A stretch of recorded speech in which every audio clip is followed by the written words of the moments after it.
Hoje faz um pouco mais de uma semana que eu tô usando o iPad para trabalhar e no meu dia a dia, então esse vai ser o vídeo de hands-on e primeiras impressões sobre o iPad 11.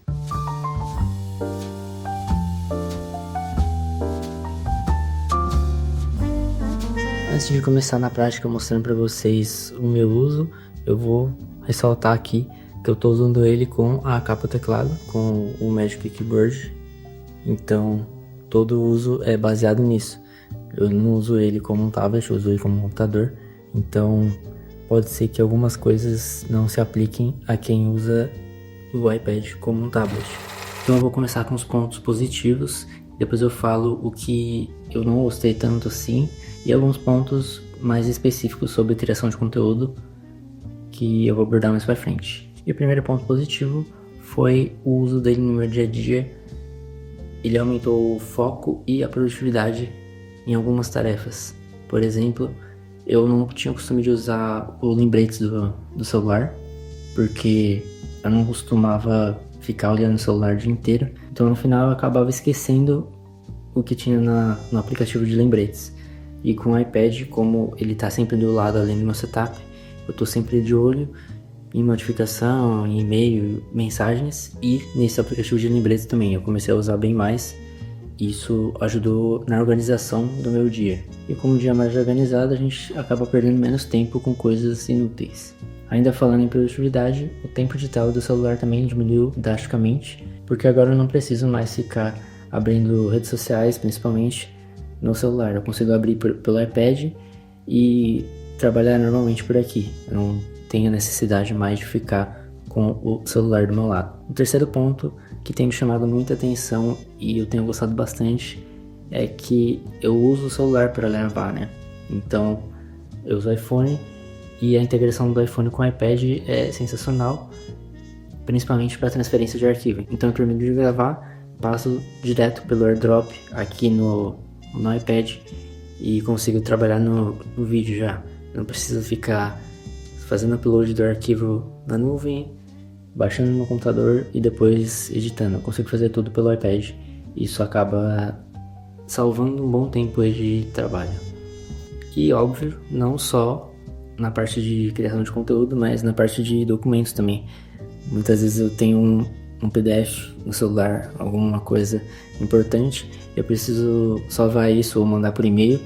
Eu simplesmente tenho acesso aqui no iCloud Drive, via nuvem ele faz o backup, e aí eu consigo já pegar pelo iPad ou vice-versa. E aí a gente consegue ter essa integração aí bem mais fácil do que iPhone e Windows. Quarto ponto agora, falando sobre criação de conteúdo, mais especificamente os vídeos que eu faço aqui. Usar o iPad para editar meus vídeos acabou ressignificando a edição no momento aqui para mim. Porque antes eu usava só o computador e para fazer isso no computador demandava mais tempo, né? Tinha um retrabalho ali, eu tinha que subir o arquivo, baixar depois e fazer todo esse processo, o que acabava confundindo um pouco indiretamente o cérebro, porque como eu uso no dia a dia o computador para trabalho, eu acabava relacionando todo esse processo a trabalho também e não como um hobby, que é o que eu levo aqui no canal, uma coisa mais leve. E aí eu acabava deixando de produzir muitas vezes por conta disso.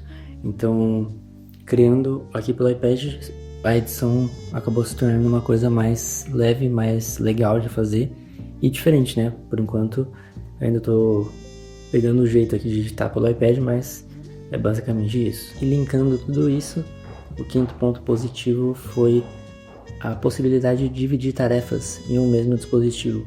No computador, como eu falei, eu sempre relaciono com o trabalho, tanto que eu não tenho jogo baixado, não tenho nada.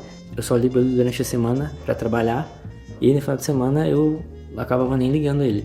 Então, com o iPad eu consigo, mesmo que eu fosse futuramente usar só para trabalho, aliás, trabalhar só com ele, eu conseguiria dividir isso, porque ele tem aquele modo de foco, ele tem possibilidade de criar várias telas diferentes, e isso acaba ajudando bastante, principalmente a desligar e ligar de um outro modo ali o uso aqui desse dispositivo. E o sexto ponto positivo é que ele acabou se tornando um computador móvel para mim. Então, o que significa isso? basicamente eu tô conseguindo fazer tudo, ou quase tudo, aqui pelo iPad e não tô mais precisando 100% do meu computador. Então tudo que eu consigo eu faço por ele e eu deixei de usar o computador para todas as coisas. Eu só trabalho pelo computador agora quando realmente é uma tarefa muito específica, tipo editar um vídeo mais complexo, que eu uso o pacote Adobe, ou criar alguma arte mais complexa também, porque todas as outras tarefas mais básicas e algumas nem tanto assim, eu consigo fazer por aqui da mesma maneira e utilizar ele em qualquer lugar. Por exemplo, sentado no sofá, na rede ou em algum café, se eu quiser.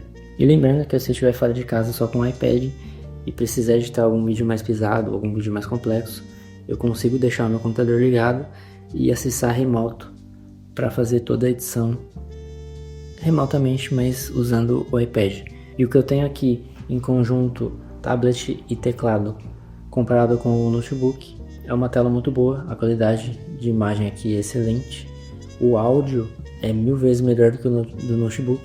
Aqui eu tenho áudio estéreo com uma qualidade bem boa, então eu tenho uma referência legal. Se precisar editar fora de casa, acessando remoto, eu consigo fazer isso tranquilamente. Agora falando um pouco sobre o uso do iPad, é basicamente isso daqui que eu tenho. Um dispositivo compacto, ele pesa menos de 1 kg junto com a capa teclado, então além dele ser compacto, ele é leve, ele cabe em qualquer mochila e diferentemente de um notebook Windows, principalmente se for gamer, eu tenho aqui uma autonomia de bateria muito boa. Eu consigo ficar um dia inteiro trabalhando tranquilamente. Se eu precisar fazer uma edição de vídeo um pouco mais longa, eu também tenho uma autonomia boa aqui, entre 3 e 4 horas de uso intenso aí, eu sei que ele aguenta. Então, é um conjunto, né? Não é só uma coisa ou outra que acaba favorecendo o uso desse dispositivo. É simplesmente o conjunto de tudo que ele entrega para você. Portabilidade, desempenho e, como eu falei no primeiro vídeo lá sobre o iPad, eu acredito que hoje em 2025 não tenha nenhum dispositivo capaz de bater esse carinha aqui em termos de desempenho para trabalhos gráficos, né, edição de foto e vídeo, nessa faixa de preço. Você não vai conseguir encontrar um computador aí que custe menos de 3.000, 2.500 reais aqui no Brasil. Se você comprar fora é mais barato ainda, e que te entregue toda essa qualidade de áudio, imagem, construção e essa integração, principalmente se você usa iPhone. Vale um adendo aqui sobre o desempenho para tarefas diárias. Ele passou tranquilamente, não senti gargalo nenhum. A única coisa que me incomodou em algumas vezes foi quando eu importei muitos arquivos pro DaVinci e joguei na timeline para editar. Ele acabou dando uns micro lags ali na hora de dar os cortes e play e pause, mas só no começo, depois ele volta ao normal. Eu acho que até o momento dele criar ali os pré-renders ele vai dando umas travadinhas, mas no final dá tudo certo. Então é só essa questão mesmo. E lembrando, esse iPad é o de entrada. Se você quer mais desempenho, se você precisa de mais desempenho, você consegue comprar aí o Air, que já tem o chip M3 ou o Pro M4, e aí você vai estar muito melhor servido aqui de desempenho. Mas eu não senti necessidade de fazer esse investimento, porque como eu falei, edições complexas e maiores eu faço todas pelo computador. Agora vamos para os pontos negativos, que na minha opinião são poucos, mas são bem específicos do meu uso, então talvez não faça diferença para você, ou se você tiver um uso parecido com o meu, vai fazer total diferença e talvez faça você não querer trocar e comprar um iPad em um momento. A principal é a falta de recursos que são mais próximos aos Macs, né, e aos computadores, porque com o iPadOS 26 a gente viu que vai ter essa opção de clicar com o botão direito no aplicativo ou em algum arquivo e abrir direto com um software específico. Por exemplo, você abrir uma imagem direto no Photoshop, igual a gente já consegue fazer nos Macs e nos PCs. Aqui eu ainda estou no iPadOS 18 Então eu não quis baixar o beta aqui, porque como eu falei, tô usando no dia a dia para trabalhar mesmo. Então eu não quero ter travamentos e bugs e lags aqui enquanto eu tô usando ele. Mas enquanto não chegar o iPadOS 26, eu não vou ter essa experiência de Mac, né, mais próxima ao Mac aqui. Então ainda é um ponto a se pensar se você está cogitando a ideia de ter um iPad para trabalho. E agora, falando especificamente sobre alguns aplicativos que eu uso no dia a dia e que fizeram diferença negativamente nesse caso. Vamos lá. Apps de reuniões, Google Meet, entre outros. Muitas das vezes a gente vai fazer alguma reunião com o cliente e precisa compartilhar a tela para mostrar algum ponto ou fazer alguma apresentação ali. E no iPad, quando você compartilha a tela, ele tira a facecam, ele deixa só a tela ali enquanto você estiver mostrando. E isso pode ser um ponto negativo para você, caso você precise muito desse recurso. Outro ponto, Dropbox. O aplicativo do Dropbox é exatamente igual ao do iOS do celular, né, dos iPhones. Então ele não tem vários recursos que, na minha opinião, são importantes, principalmente para quem trabalha, né? Por exemplo, criação de link compartilhado, enfim, vários detalhes que acabam influenciando no uso direto aqui do aplicativo. E por último, e não menos importante, o próprio aplicativo do YouTube. Ele é, assim como o Dropbox e o Google Meet, exatamente o mesmo sisteminha dos iPhones. É o mesmo aplicativo, então o aplicativo mobile ele não tem várias funções que os criadores precisam. Eu, por exemplo, já fiquei na mão na hora que eu fui fazer o upload de um vídeo pelo aplicativo do YouTube Studio. Ele acabou crashando lá na hora e não subiu o vídeo. Eu tentei 3 vezes subir e nas 3 vezes ele subiu o vídeo e na hora de processar ele acabou dando um erro e eu tive que cancelar e excluir o vídeo. Então são coisas bestas, coisas básicas, só que fazem total diferença no uso do dia a dia aqui, principalmente se você só vai ter esse dispositivo.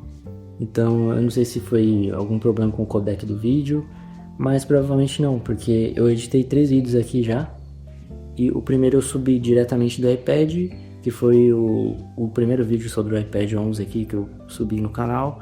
Eu editei e subi pelo iPad e deu tudo certo, mas os outros 2 vídeos seguintes eu acabei editando aqui e na hora de subir ele deu esse erro, então não sei o que rolou. Eu tive que subir no Drive, baixar um computador e fazer o upload direto lá pelo meu PC. E um ponto que me incomodou muito relacionado a isso é que para assistir, para consumir conteúdo, o aplicativo do YouTube é sensacional, ele é muito bom. Ele é melhor do que você entrar pelo site ali no Safari e consumir conteúdo pelo navegador, pelo menos por enquanto. Mas na parte do gerenciamento do canal e de contas, ele acaba ficando meio travado ali e não tem algumas opções. E um ponto que eu não gostei foi que quando você entra pelo navegador mesmo para tentar gerenciar o canal da maneira mais próxima do computador, você vai no seu perfil, clica em Studio e ele redireciona para o aplicativo, mesmo você estando ali na web. Então isso acaba atrapalhando um pouco, você tem que ir lá, desinstalar o aplicativo para conseguir acessar via web. Eu tentei também clicar com o botão direito para abrir uma nova guia, mas não tem como fazer isso no iPad. Então acabou que nesse uso específico me atrapalhou bastante. E essas foram as impressões iniciais sobre o iPad 11. E assim que sair o iPadOS 26, eu vou trazer mais um vídeo aqui sobre o sistema e falando das novidades e como isso afetou o uso no meu dia a dia. Essas foram as primeiras impressões que eu tive usando ele no meu dia a dia. Espero ter ajudado alguém aí a decidir comprar ou não esse dispositivo e até o próximo vídeo.